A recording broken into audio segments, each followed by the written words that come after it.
Hey guys, thanks for joining me today. This is another episode of finding that ultimate coffee out on the trail. Today we're going to be checking out this GSI French press. This is the bigger one. They make them in a little bit smaller models.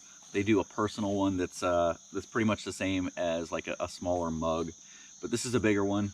I'm out here on the trail this weekend with Rain Man, and so we're going to do up some coffee in this, and I'll show you exactly how we're going to do that.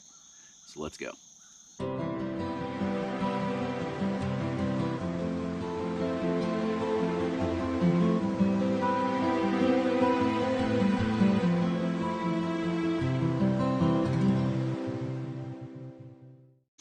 All right, so I've got 16 ounces of water on down there.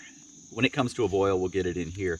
I'm gonna take this neoprene sleeve off of there so you can see in here. I've got my coffee in there.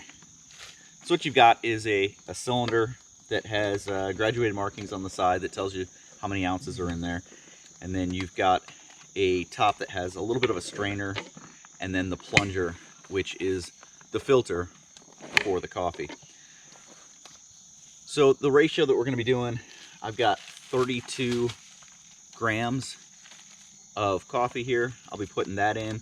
It is not coarsely ground, but it's not finely ground. It's kind of a medium grind there.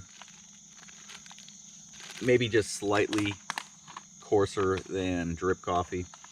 But that's what we're going to be using. And the method we're going to be using, the timing, comes off of the Ultimate French Press video by James Hoffman.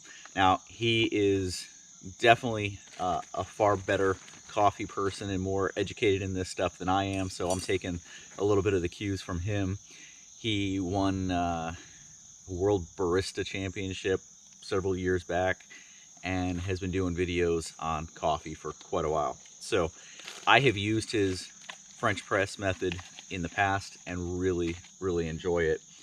It's kind of outside of the conventional way of doing it. You don't use a super coarse grind, which most people would say for a French press, use a coarse grind. And then the times are a whole lot longer than what most people think of when they're thinking of a French press. So I'm gonna get the coffee in there. Once the water comes to a boil, we'll get it off.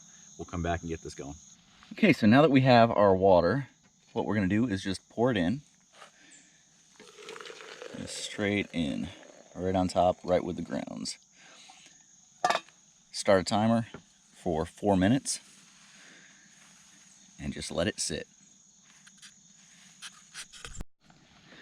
Okay, there is our 4 minutes. So all we're gonna do now is just come in here and stir it up, get all those grounds that were on top, make sure that they are fully saturated and immersed.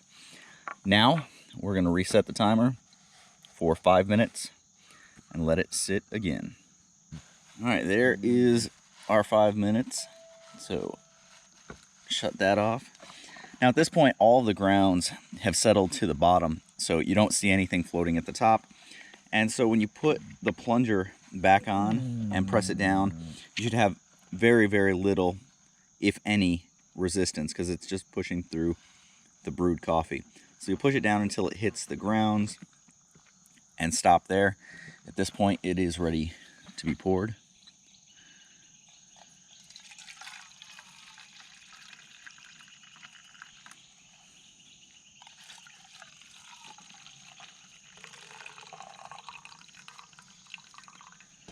And because of the size of this, you can serve a bigger group of people. So the beans that were used in it today, these are from Honduras. They're from Legacy Farms down in Honduras. They are a Lempira canal washed, and they're a decent bean. Not my favorite, but not horrible by any stretch. Something that I have no problem drinking.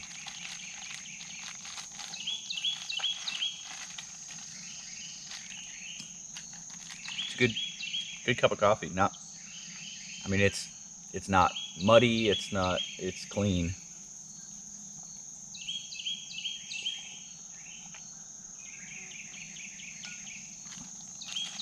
Most people would think leaving it in that long, you'd over extract. It wouldn't taste very good. But I've found them to be pretty smooth cups when you leave it in for that length of time. What do you think? Not a coffee connoisseur. It tastes good.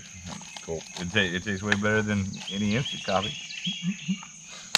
Never, can't say I've ever had French press coffee, so first time on a trail. Yep, out on the trail. So if you guys are fans of a French press, there are a lot of different options out there.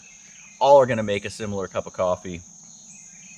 Something to look at if you want to do that. Now, cleanup is a little bit more complicated because once you take the top off of here, you've got a little bit of grounds on the filter itself, but the bottom, now you have a sludge of grounds that you've got to kind of get rid of.